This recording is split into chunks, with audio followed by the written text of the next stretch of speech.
Obrigado, André. Vamos lá.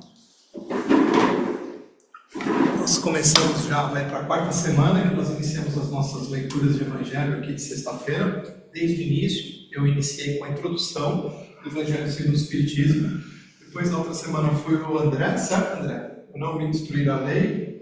Depois veio o Jean, capítulo 2, né? Que é Meu reino não é deste mundo. Deu um branco aqui, Meu reino não é deste mundo. E hoje eu vou ler aqui uma parte e comentar, né? Porque também se eu ficar lendo o capítulo todo não tem graça. Acho que a gente tem que dialogar um pouco a respeito do tema, que é o Há Muitas Moradas na Casa do Meu Pai. Aí tem aqui já na abertura, como sempre, o Evangelho segundo o Espiritismo. Ele tem uma passagem aqui do Evangelho, aquela chamada, vamos dizer assim, depois é comentário dos Espíritos, né? Então aqui faz parte aqui do João, capítulo 14, versículos 1 a 3. Não se turbe o vosso coração, crede em Deus, crede também em mim. Há muitas moradas na casa de meu Pai. Se assim não fosse, eu vou-lo teria dito, pois vou preparar-vos o lugar. E depois que eu me for e vos aparelhar o lugar, virei outra vez e tomar-vos-ei para mim, para que lá onde estiver, estejais vós também. Isso é muito interessante, né? E Jesus comentando sobre a existência de muitas moradas na casa do Pai. E aí, aqui a explicação do Evangelho que diz: diferentes estados da alma na erraticidade. A casa do Pai é o universo. As diferentes moradas são os mundos que circulam no espaço infinito, oferecendo aos espíritos desencarnados estações apropriadas ao seu adiantamento.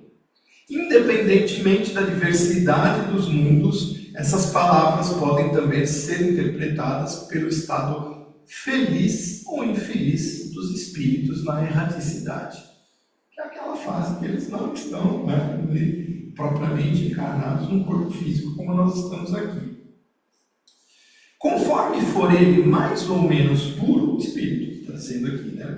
Conforme for ele mais ou menos puro e liberto das atrações materiais, o meio em que estiver, o aspecto das coisas, as sensações que experimentar, as percepções que possuir, tudo isso varia ao infinito.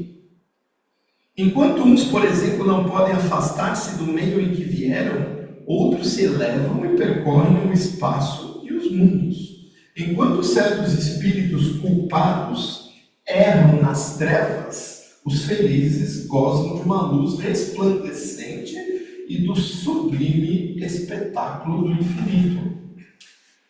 Enquanto, enfim, o malvado, cheio de remorsos e pesares, frequentemente só, sem consolações, separados dos objetos da sua afeição, das pessoas queridas, vamos dizer assim, geme sobre a opressão dos sofrimentos morais.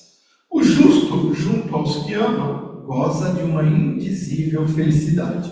Estas também são, portanto, diferentes moradas, embora não localizadas nem circunscritas. Então, se a gente puder prestar atenção, aqui ele cita das moradas no sentido do estado de espírito, vamos usar um termo que fica claro, a nossa imaginação, que é como você se encontra, Até você olhando que existem passagens do Evangelho que citam isso e que faz com que a gente pense a respeito do fato, também há a citação dos mundos, digamos assim, onde habitam os espíritos propriamente ditos, como um ambiente físico, por exemplo, em que eles estão lá temporariamente habitando através do processo encarnatório ou outras formas de expressão da vida. Se você pegar o livro da Gênese, por exemplo, a purificação, diz lá: céu e o inferno é um estado de espírito. Oi, João, tudo bem? Céu e o inferno é um estado de espírito.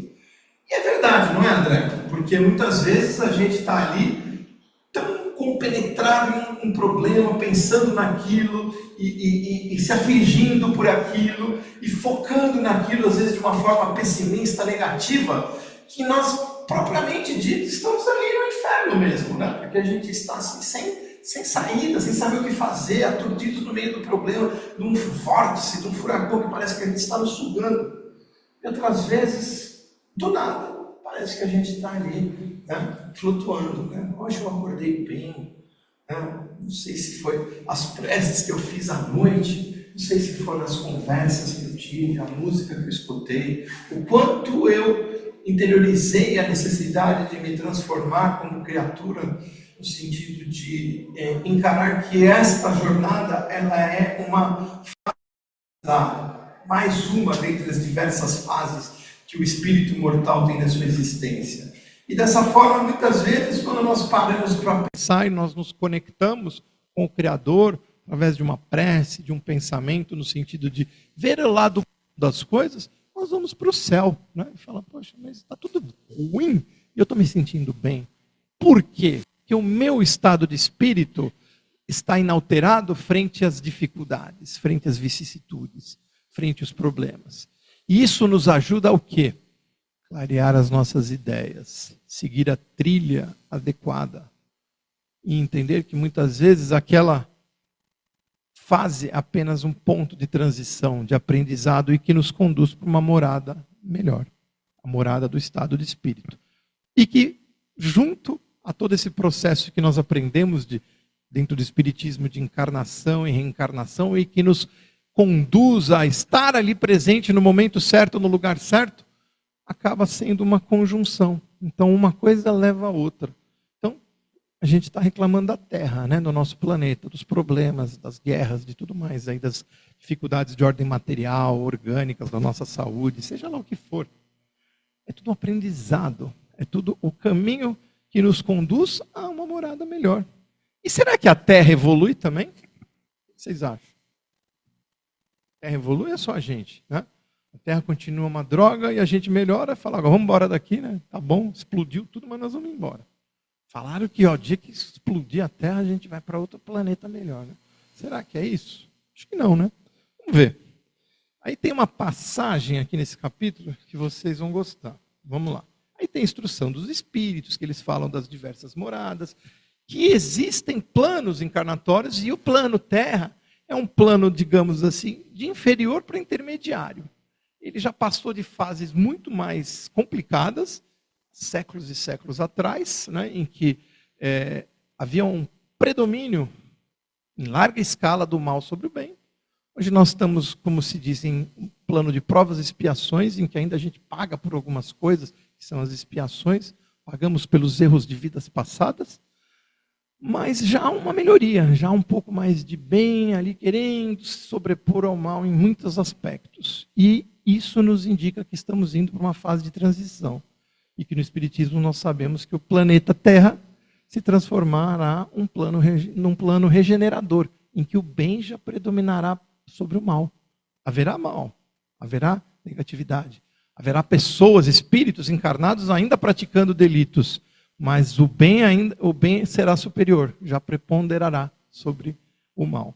Diferente do que acontece agora, que às vezes há um equilíbrio, depois dá uma caída, né? Fala, nossa, está tudo ruim, né? Porque os espíritos também estão nessa jornada, eles estão mudando o seu estado de espírito, sua morada, mentalmente, diariamente. Quando ele anseia por transformação, quando ele anseia por uma melhora, quando ele quer um mundo melhor, ele faz algo por esse mundo. A partir do momento que ele se entrega, vai chegar uma hora e não vai dar, né? Não vai dar, vai ter que partir para uma diferente, que talvez seja um pouco mais penosa. E aí é onde nós aprendemos no Espiritismo que muitas vezes os espíritos são degredados, essa palavra, para mundos inferiores, para aprender uma liçãozinha lá e voltar de novo depois melhor do que foi. Né? Mas vamos lá, só para esclarecer aqui, ó. Aí tem aqui uma passagem que é, nesse capítulo, que é uma passagem do Santo Agostinho, a psicografia, falando sobre a progressão dos mundos. O progresso é uma das leis da natureza. Todos os seres da criação, animados e inanimados, estão submetidos a ela. Todo mundo evolui. pela bondade de Deus, que deseja que tudo se engrandeça e prospere. A própria destruição, que parece para os homens o fim das coisas, é apenas um meio de levá-las pela transformação a um estado mais perfeito, pois tudo morre para renascer e nada volta para o nada. Ao mesmo tempo que os seres vivos progridem moralmente, os mundos que eles habitam progridem materialmente. Então, aquilo que nós falamos é que o planeta Terra também vai evoluir.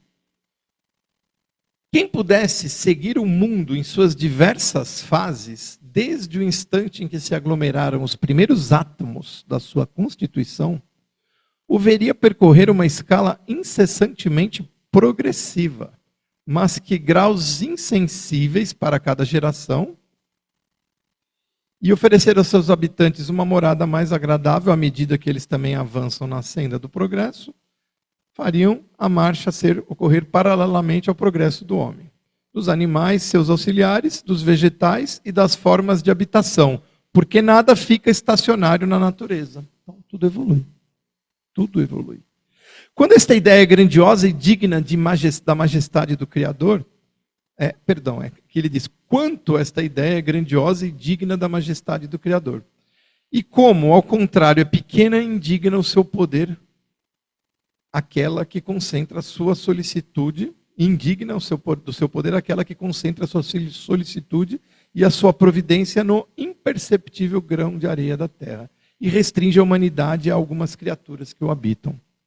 A terra, seguindo esta lei, esteve material e moralmente num estado inferior ao de hoje, e atingirá sob esses dois aspectos um grau mais avançado. Que interessante. Ela chegou a um dos seus períodos de transformação e vai passar de mundo expiatório a mundo regenerador. Olha lá. Então os homens encontrarão nela a felicidade, porque a lei de Deus a governará. Olha só. E aí a gente quer que isso aconteça tudo assim de repente, né? Pá, um passe de mágico. Olha, falaram do plano regenerador.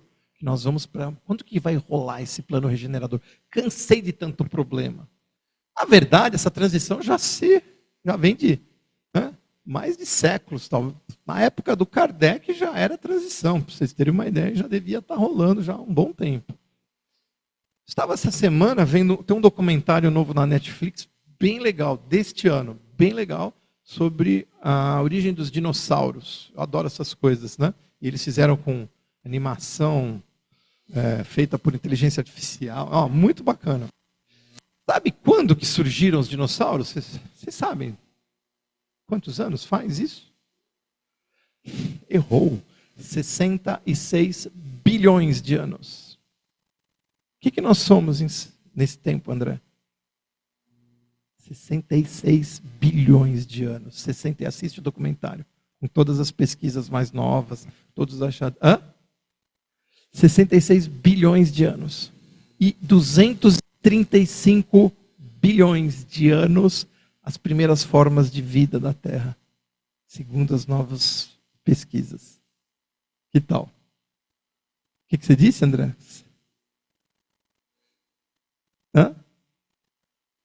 Não. 65 bilhões. Aliás, eu falei bilhões? Não, milhões, está certo. Eu estou pensando milhões, estou falando bilhões. É milhões, não, está certo, André. De onde eu tirei bilhões? É 65 milhões de anos, é isso mesmo. 65 milhões de anos. O universo tem quanto? 9, é isso mesmo. E aí as primeiras formas de vida é isso, agora sim. 235 milhões, exatamente. Agora está certo. 235, estou lembrando. 235 milhões, os primeiros protozoários, sei lá o que foi. Quanto tempo é isso? E aí, quanto tempo a humanidade está aqui na Terra? 70 mil anos. 70 mil anos. Que não é nada. Né? Se você pensar, Jesus esteve aqui há 2.000 anos. É muito tempo. Os seres humanos há 70 mil anos não é nada ainda. É muito para nós. Então há muito que aprender. De onde eu tirei os bilhões, eu não sei, mas é isso mesmo. Mas eu estou projetando muita coisa aqui. Então, vamos lá. 65 bilhões de anos atrás já existia um laboratório, né, para não voltar lá do início da vida, mas vamos dizer, os dinossauros foram o primeiro desenvolvimento orgânico maciço que houve no planeta Terra pelas engenharias universais que projetaram que esse planeta seria um lugar de desenvolvimento das criaturas.